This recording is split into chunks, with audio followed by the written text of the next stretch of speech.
So I know a lot of what you have expressed interest in from day one is helping people get involved in real estate. I mean, why? What motivated you to like to take a look at this industry? Because you're doing it from a different angle, right? Most people get involved in the real estate industry. They're looking to invest in properties or they're real estate agents and maybe they're helping other people buy their first time home and then they jump right into investing themselves. But it sounds like when I listen to you, you immediately took aim at the financial side of it and working with people to help get their affairs in order. What made you gravitate towards that? Um, just from growing up, in the inner city and not knowing anything about this and messing my credit up, in college, because I was doing what everybody told me to do. Um, you know, and Talk to me when you say everybody told you, like, what do you mean? I mean, like your parents, growing up, your the people in their surrounding, you're like, if you want to be successful in life, you need to do X, Y, and Z, go to school, do all of this stuff. Yeah. And like college is where I messed my credit up, so Mm. I read a book in college, my mom gave to me, Rich Dad Poor Dad, and it talked about real estate. And I mean, I knew nothing about real estate. And, once I got out of college, couldn't find a job, wanted to become a financial advisor, but I found out that your credit had to be at a certain level in order for you to become a financial advisor. And my credit wasn't there. And eventually got into the construction and started rehabbing houses and just continuously learning. And I just wanted, and then there was certain things that I learned along the way that, kind of like helped me see like, man, there's a big need for people that like how I was, because there were just things that I didn't know. So I just want to educate the person that I used to be on, just pretty much paint the picture of like where you could be if you just, got your credit and things in order. And, now that I know a little bit more about the credit thing than I did back then, I want to pretty much like help people, first off, if they could just sidestep the whole messing their credit up in the beginning and just jump right into real estate, that would be beautiful. But if they were just like me and they had already messed their credit up because they didn't know, now I want to have an avenue for them to come in, and it's kind of like a one-stop shop, and you can use the service that we offer, and then also the people that I have access to, my network as well, to help you get to like that next point to where you can become like that good man and leave an inheritance for your children's children with real estate and land. Mhm. I like it. So this is very personal for you. Yeah. Yeah. So when we spoke a number of months ago, you shared a strategy that kind of intrigued me, right? Because as you're well aware of, um, especially when you're new to the real estate game and you're learning about the importance of your personal credit, you're learning about the importance of establishing a solid business credit profile, right? And you're bumping your head, you're going through these bruises. Sometimes, while you may not have all your affairs together, does not mean you're locked out the industry. Right. So there's a lot of creative ways to secure financing so you can go out and invest, whether it be on a residential or commercial side. And I'll tell you, the strategy you shared me, like really, like I understood it practically, but I had never heard anyone really articulate it before. And talk to people a little bit about that. Like, what are some of the tools? What are some of the strategies, in particular that strategy, and how does it work? Right? Who could benefit from it? Which strategy? Because I mean, there's quite a few strategies. Which strategy are you talking about in particular? Well, look, if you have, man, I'm here to get it all. So if you have three, four, I'm here for it all. But the strategy that caught my attention was the idea of how people can utilize businesses as a Oh, ladder, business credit. You talking about the business credit? where if you have somebody, I think the way you explained it to me was maybe you have the experience, the talent, the skill, Oh, okay. but your personal I credit isn't the best, but you can work with somebody that has a I good see. I see. profile and set up a business, and that really caught my attention. Yeah. Because like there's two types of people in the world. You have people that have a bunch of time and no money, and you have Hmm. people who have a bunch of money and no time. Yeah. And if that person who has a bunch of time and no money, if they have Hmm. ideas, to a person who has no time, they would be willing to finance those ideas. And then by those two people coming together, they both get something that didn't have before, because the person who didn't have any money, by them having the person who has the money finance their ideas, now they're going to get the money. And the person Hmm. that had the money and no time, now they're going to have more time because they don't have to spend as much time trading it for money. So Hmm. with the business funding thing, um, if a person understands how to invest in real estate, they can partner up with but their credit is in order. They can actually partner up with someone who has the credit in order, and they can, form, a company. And this is just more so on the paper, because when you form an LLC, you have to have the articles of corporation, all of that stuff. But when you go to the bank to get financing, they're looking for something called the operating agreement. Yep. On this operating agreement, you can put that the person that has even though they may not be on the articles of incorporation with the state, they can, when you go get the financing with the bank, they can be like a 90% owner of this particular uh, entity on paper, and the person who's actually the business is, they can be a 10% owner, because if a person owns less than 15% of the business, the bank doesn't need to run that person's credit. So that's how they can pretty much get into real estate or whatever with having less than perfect credit. And then So, they can get their credit together once they start making money. so a couple things here, right? That I want to clarify. So I just want to make sure I understand it properly. So let's say I'm the one with the damage credit, but I have the ideals, I have the sweat equity, I have the energy, the willingness to go out there and do the work. But because my credit is damaged, it's hard for me to seek traditional financing, right? But if I know someone that maybe has an active interest in investing in the marketplace, investing in real estate, but they don't have the time, they don't have the bandwidth to do what I was doing earlier today, which is phone calling, talking to people, chatting with real estate agents, getting access to listings, et cetera, right? I could partner with them, set up an operating agreement.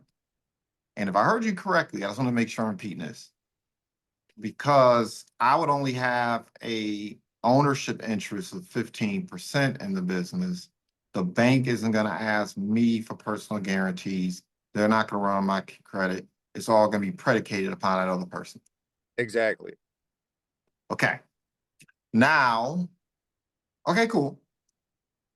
You better have somebody working with that you trust, though, right? Because That's you only have 15%. right. Yeah. And that person can, with their 85%, they can make things real problematic for you.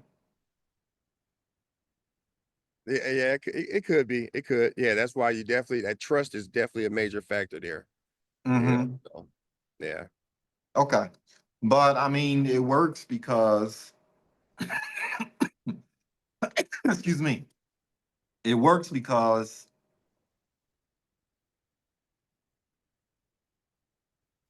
if your credit's damaged, that means you probably don't have a lot of skin in the game in the first place, right? It's not like, if you're walking around with that handicap, it's not like you're gonna quickly be able to get your hands on it in 10 or 15 or $20,000, unless you're willing to get it off the dirt, which is cool too, right? Go Right. out there and actually earn it.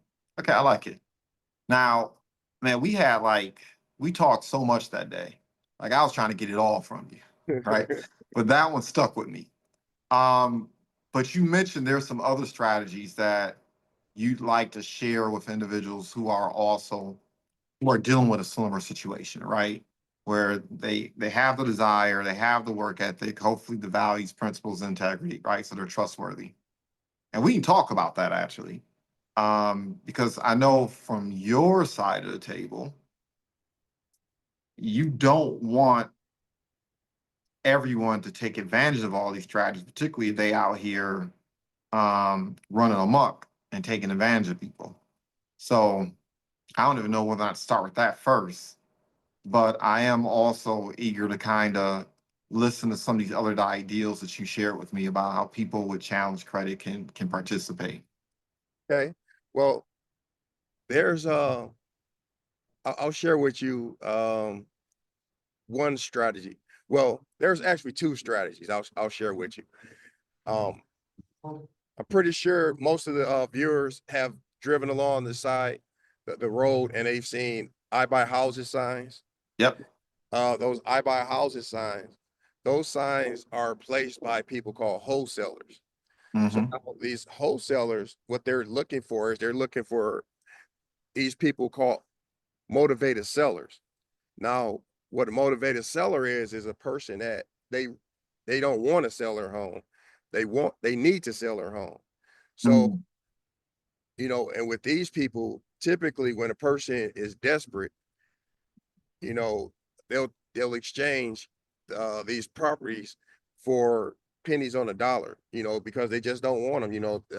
A person could become a motivated seller for many reasons. It could be, like a divorce. It could be a property that they inherited. They may have taken over or been willed the property here in Michigan, but they live out of state and they just want to get rid of it quickly, or um, a situation that I used to one of the situations that I dealt with, there was a landlord who owned 26 properties, but just like some people live paycheck to paycheck, there are landlords who live rent to rent.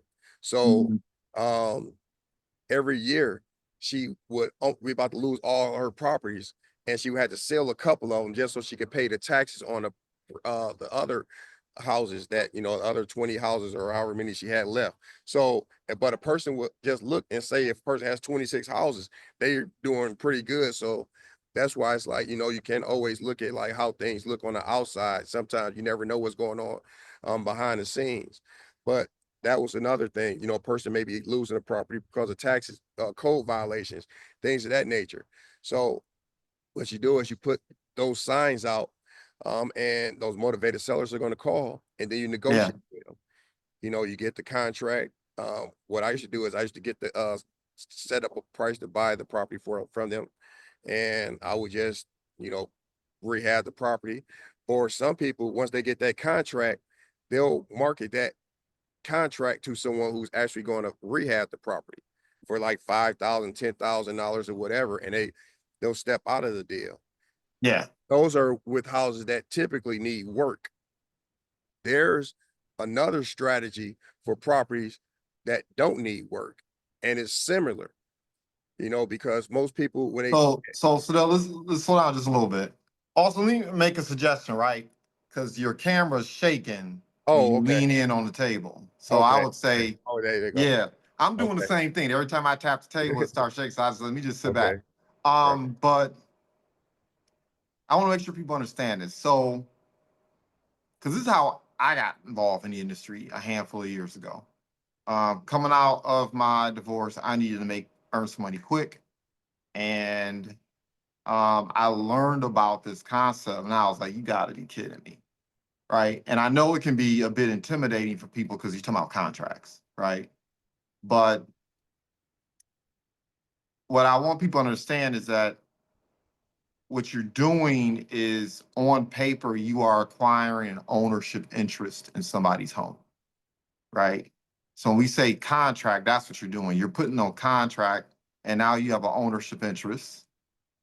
And of course, you and I both know you got to be careful Oh with yeah, this, oh yeah. because there are some clauses that you need to put in these documents to make sure that you're not put in a bad situation where you've acquired an ownership interest in a home and a contract written in a certain way where you have to execute and take on that ownership, right? And or signs. Put Yes, have that in there, and or signs. So you're not yes, necessarily the person that have to. Yeah. yeah. But then what you're doing is you're acquiring the ownership interest on paper, and you're looking for someone that has an interest in buying that interest off you, right? Buying your ownership of that property off you. And so that's what we're talking about when talking about buying a contract. Exactly. Yeah. Got it. Yeah. You could, man, we can give a master class on, I don't know, man. It's fascinating. Like I'm always kind of reluctant to share that strategy or talk about it with people, because you got a lot of folks out here, man, they don't want to dot the I's and cross the T's, right? They want to, get some document off Chat GPT or online and go run with it.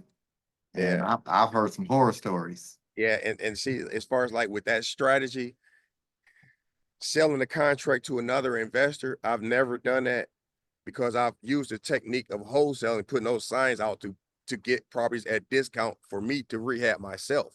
Yep. So that's how so I never passed it along or anything like that. I always just got the property at a discount and rehabbed it myself and rented it out, you So know. I'm curious, man. Like, so I see those signs,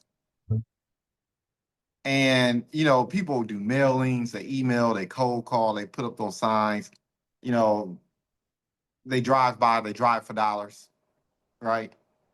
How effective are those signs for real? I've always been curious to know, like, do those signs really work? That house that I told you about with the 26 the lady with the 26 houses, she came Yeah, from those signs. She came really. she came from one of those signs. And actually the following year I bought the first house. I paid $4,000 for this house. I put 6,000 into it. This was, I don't know, like 10 years ago or something. But the following year, she called me and she had another house for sale. So, and I bought that house too, but I didn't have, she wanted $12,000 for the house. I didn't have $12,000. Yeah. But I went to go see the house anyway. Uh-huh. And I asked her, what was the situation? Like, what was she gonna do? She said, well, I'm in the same situation I was in last year, and I need $11,000 for or $12,000 for this house. So I could pay the taxes. So I was like, you know what? So you need 11,000 or $12,000 for the taxes. So if I was to give you this $12,000, you're going to use all $12,000 of it to pay your taxes. And she said, yeah. So I said, okay. So if I was to pay you $12,000 or pay $12,000 worth of your taxes, would you exchange? Would you give me the house? She said, yeah.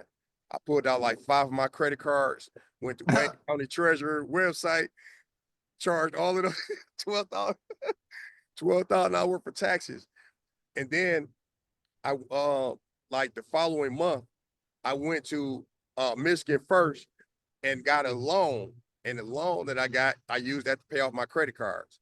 So one thing with real estate, you have two parts. You have price and you have terms. And in order for you to have a deal, you have to be able to control one of the two things. With wholesaling, you're controlling the price. The tenant controls the terms. So you'll say, look, I'll give you $10,000 for this house. They say, okay, well, the terms are I want cash right now. Yep. Now, when you're controlling the terms, that's called the lease option. So you can give a person any price that they want as long as you can control the terms. So that's the other one that I want to talk about. That's the lease options. And those are the pretty houses. So wholesaling, where you control the price, those are the ugly houses. Lease options is where you control the terms. Those are the pretty houses. So they really don't So, get any work. so I have questions always. You always got a question. Yeah, I have questions, because I want to know. 'Cause I'm still new. I had a little bit of experience. I had a little bit of success, but I'm still new. So you said something that caught my attention. So you acquired this one residence. You said you put 6K into it. Right, 6K. Remember, I'm doing So, work myself. so I was gonna say either that was a lipstick project and it wasn't a lot of work to be done, or you put in the elbow grease. Yeah, when I bought this house, and it's crazy, like, cause I know how there are certain places in the city where you can go and buy things at discounts. Like Yeah. not Home Depot. Like I don't really buy anything from Home Depot when I'm rehabbing houses. But and then you know you Oh, you and I are gonna become even better friends have now. yeah, yeah, Now and you just shared. also Okay. yeah, All and then right. you also, I mean, you know, it's like, you know, in the city, you know, you got to know people who know different things or whatever, like, you know, but this I particular ain't gonna get house, no. I ain't gonna get caught up now. I ain't gonna yeah, have no one in the unmarked no, it car ain't like chasing that. you. I'm just Okay. saying like, you know, like there are places that, you know, sell like furnaces or whatever. Like I've Yeah. never had a brand new furnace.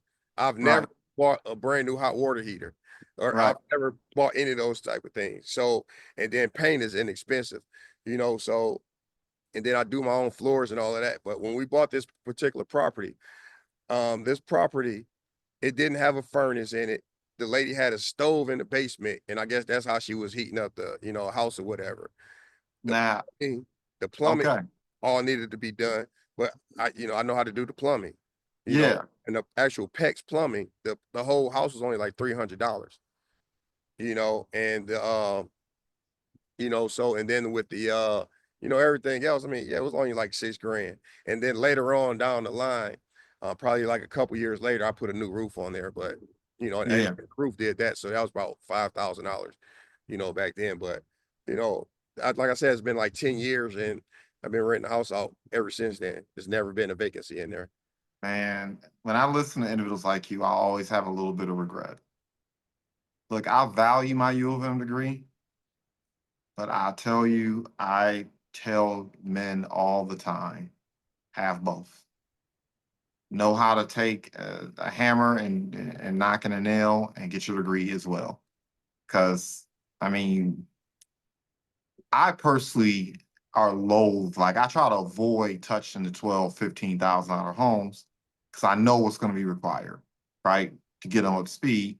And man, I'm not about to be up at 2, 3 o'clock in the morning and learn how to install a toilet. You know what I mean? Like I know how to do it, but you You know what know I mean? what? Some of this other stuff though, man, when it comes to plumbing and laying floor, I'm not, nah, man. Right. I Yeah.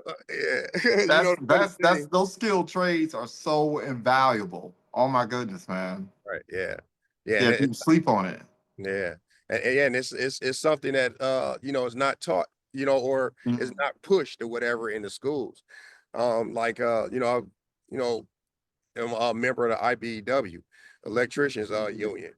I didn't know anything about any trades until I was in my 30s, you know, and it was because like once I got out of school, couldn't find a job, all of that stuff. And one of my buddies, he was like, "Man, have you ever looked into the trades?" And I'm like, "The trades, like what's that?" He's like, "You know, like plumbing, electrician." I'm like, "How do you do that?" So, you know, end up getting into the skilled trades and um, you know, just use that um parable of the talents. You know, Yep. use all of the talents that I was given to pretty much like create the lifestyle that, you know, I wanted, you know, and that's all it was, you know. And I mean, yeah, it's been working out pretty well. You know, I'm Yeah, just it's thankful, definitely thankful for it. And yeah, everybody it's like learn like, you know, how to use their hands a little bit. You can save a lot of money that way too. man, look, I think about this all the time. Like statistically, if you're living in a neighborhood, I mean, whether it's an A class neighborhood or a C class or a D class neighborhood, if there's a multimillionaire living next to you, there's a high chance that person earned their millions in a skilled trade. And that's called a clue. Yeah. That is called a clue. It's amazing to me that we don't talk about it as often as we should in the community. Because, look, I mean, only what?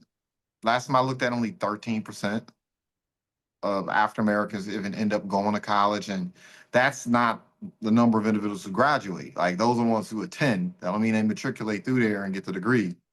Um, and here you have,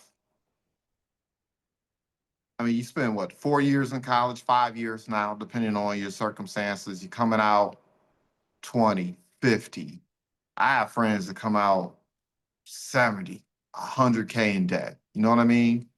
And skilled trades, about how long does it take to matriculate through the I, skilled trades program? the electrician program is 5 years and Yep. you can easily earn 6 figures. Yeah, and you know, being an electrician, and just remember, you get out of high school 18. By the time you're 23, you're earning like, you know, 80, $90,000 a year easy, easy. with no college debt, no college debt. You're earning, you know, so, you know, and I But looked all the at it. trades don't require 5 years. That's just the one that does. Well, plumbers also are 5 years. Majority of them are like 5 years. Uh, Okay. yeah, yeah. Majority of them are 5 years that I'm thinking of like right off the top of my head. Yeah. So the process But you is get paid while you're going. exactly. Yeah, yeah. Yeah. One one Unlike in one week, one day out of one day every other week you go to school, and the yeah, other days you're working and getting paid. man. You Anyway, get we about to have another conversation about that. Okay, so what's the other strategy we were talking about? I'm uh sorry. I just yeah, right. Well, with the lease options, yeah, typically, like when you're looking at well, when people are looking to sell their homes, yeah. typically when a person wants to sell their home, they're going to say, okay, let me find a real estate agent, list it with the real estate agent. And the real estate agent, you know, they pretty much control like 90% or whatever it is of like all of the homes that are being sold. But there's a small percentage of homes that aren't sold. And then there's also some people who don't want to pay the real estate commissions and they try to sell their home on their own. Mm-hmm. So the chances of a person being selling their house on their own are slimmer than it is by someone trying to sell it with a real estate agent. And sometimes these people don't know how to price their homes or whatever, but or they may need a certain price for their homes and they don't have enough equity in their home to pay the commission of the real estate agent. So these people are prime candidates for what's called lease options because they have to have a certain price. And all you have to do is contact these people and tell them, like, look, I can give you that price that you're looking for, but I'm not going to be able to give it to you like right now. I'll give it to you over the course of, you know, a period of time. So, and typically these things are, you know, they're 2-year terms because you don't want to go any longer than 2 years because then it becomes a seller financing deal. So you only want it to be no longer than I was 2 just years. gonna ask you that. What's the Right. difference between what you're talking about versus seller financing? Right. Yeah. So it's just 2 years. And then the other side of that, because there's always like A, B, and C. In both of these strategies, you're the B. A is the seller, B is you, and C is either the investor or what's called a tenant buyer.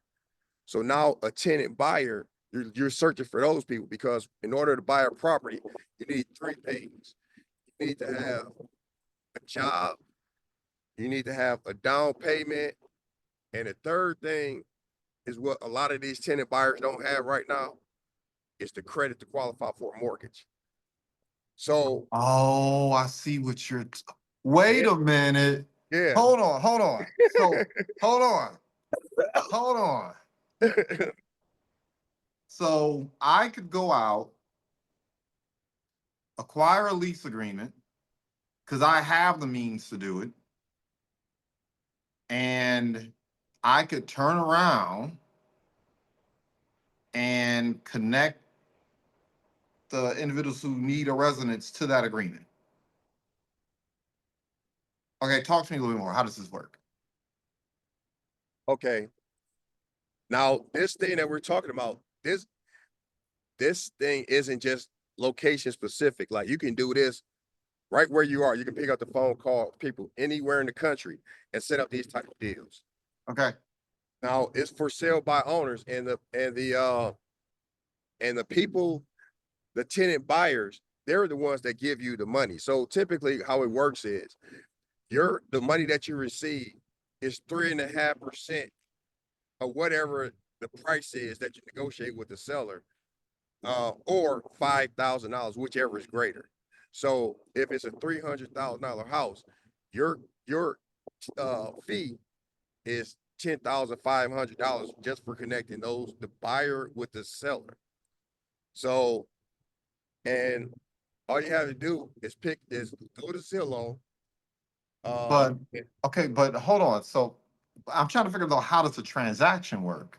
So I end up talking to somebody who wants to do a lease agreement. And let's say the house, to keep the math simple, is 100K. Just keep it Right, simple. right, Um, and maybe the terms is, I'm gonna give you 1,500 a month, and then at the end of the 2 years, I'm gonna give you the balloon payment to pay the thing off. But you're saying no, what you can do instead is connect a buyer who does not have the proper credit profile to that property. Well, how does that so transaction happen? so the way that it goes, there's two different types of lease options.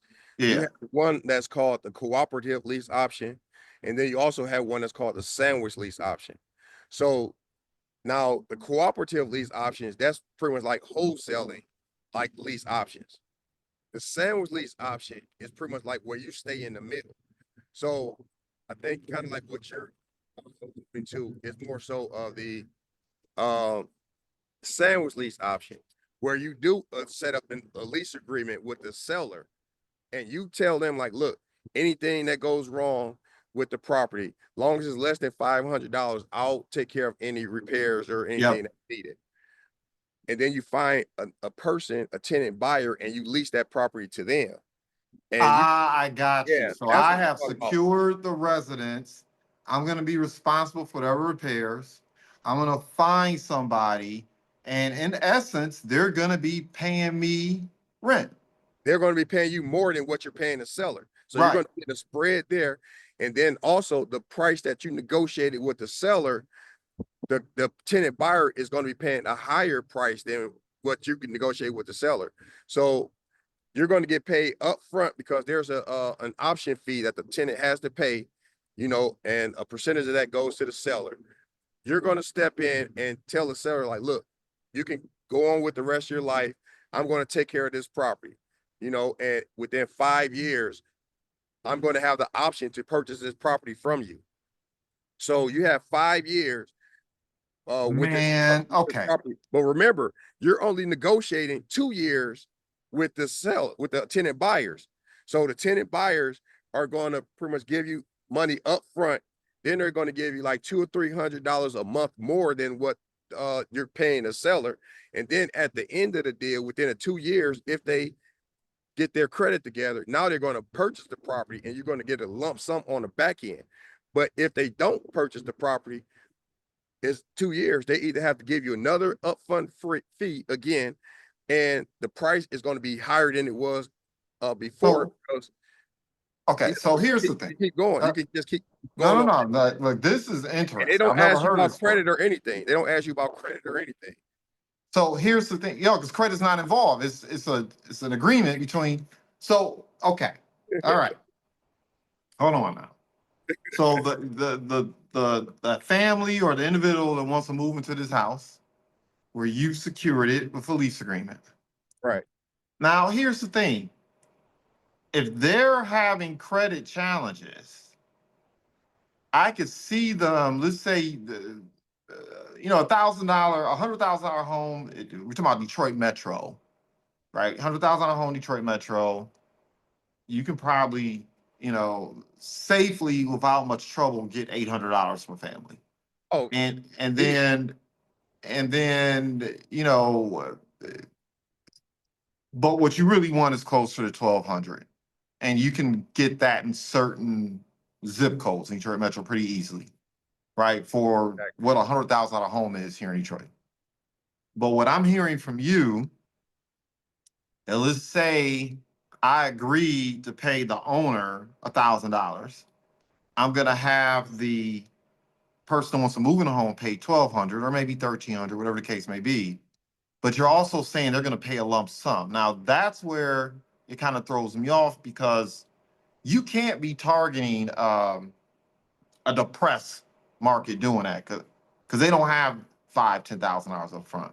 We're talking about people who are gainfully employed, doing well for themselves. Maybe they went through a divorce or went through some hard times or something like that, right?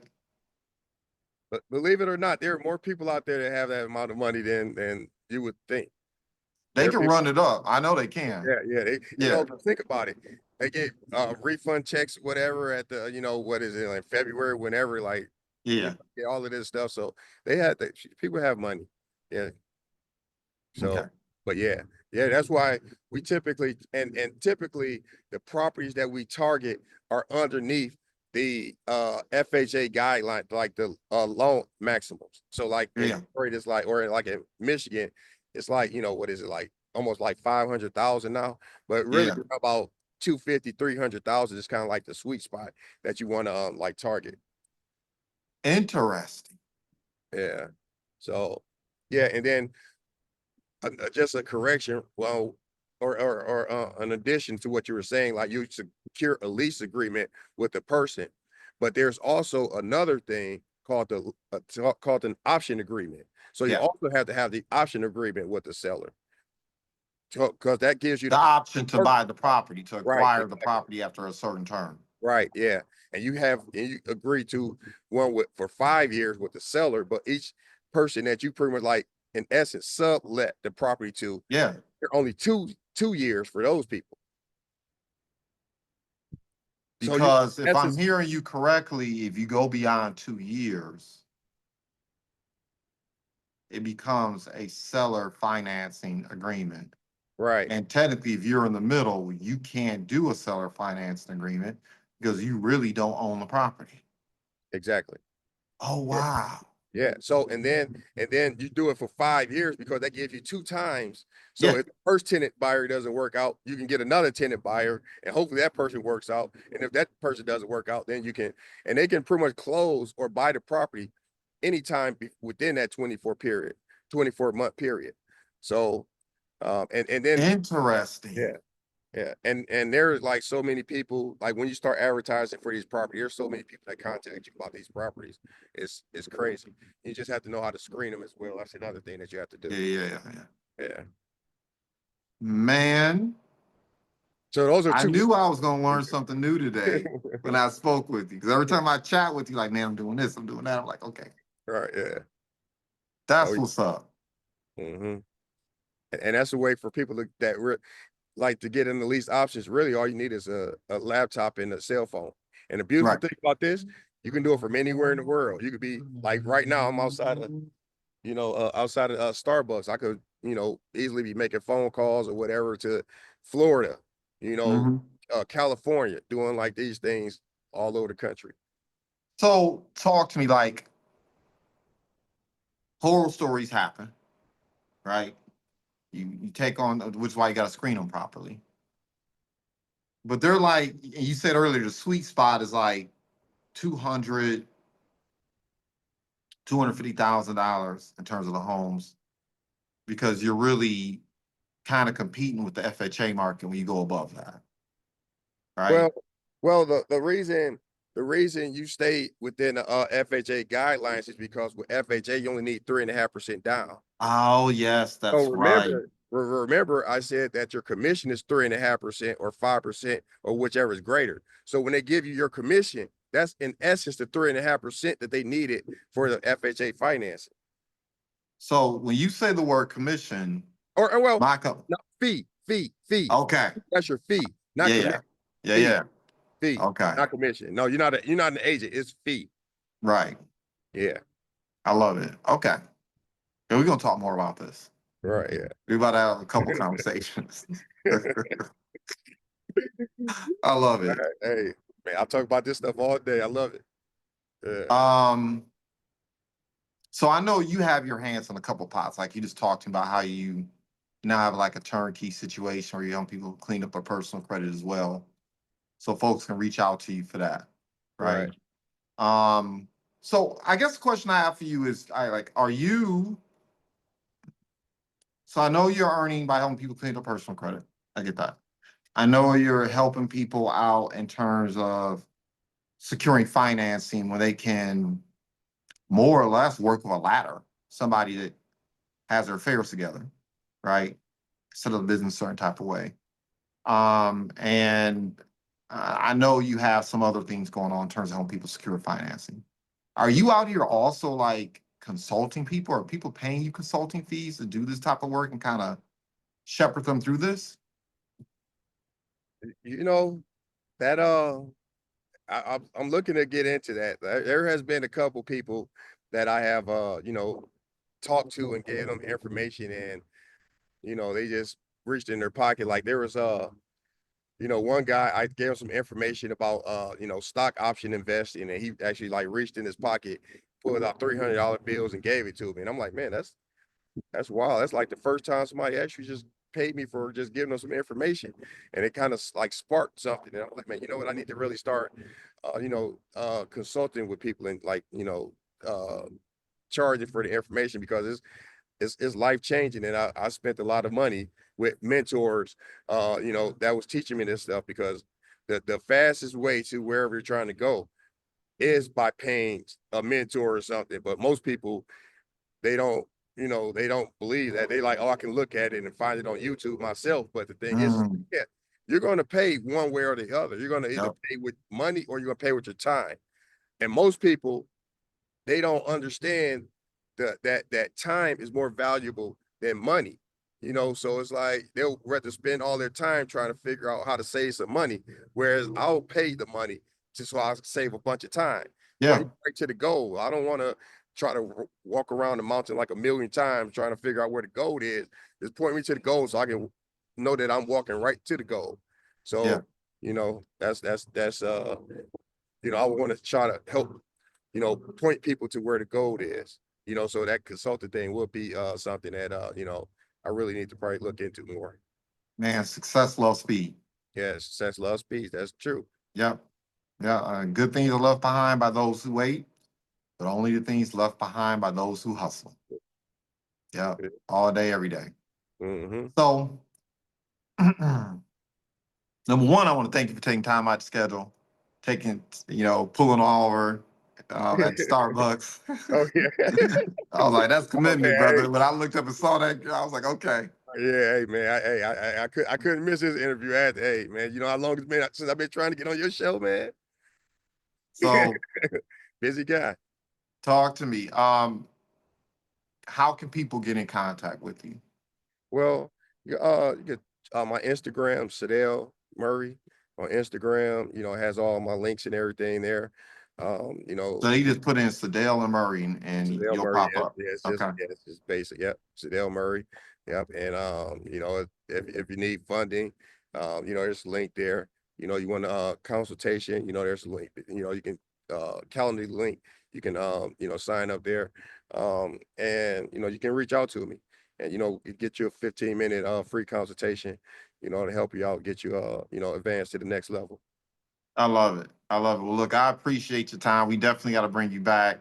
Okay. Um, you already know I'm going to be contacting you here shortly. So I have a couple projects that I'm looking at, and like I said before, and you hit the nail on the head. I mean, I could try to figure it out myself, but no, later for that.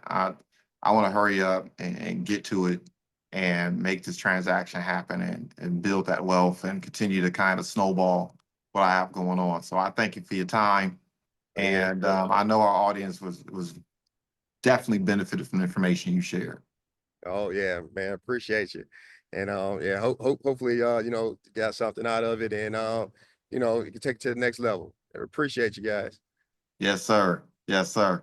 Look, have a fantastic day, man. Enjoy that sunshine that's going on out there. Yes, sir. And we'll be connecting again here soon. Okay, sound good. Okay, all All right, right. take care. You too. All right. So I'm going to stop the recording. And there it is. All right. So I will.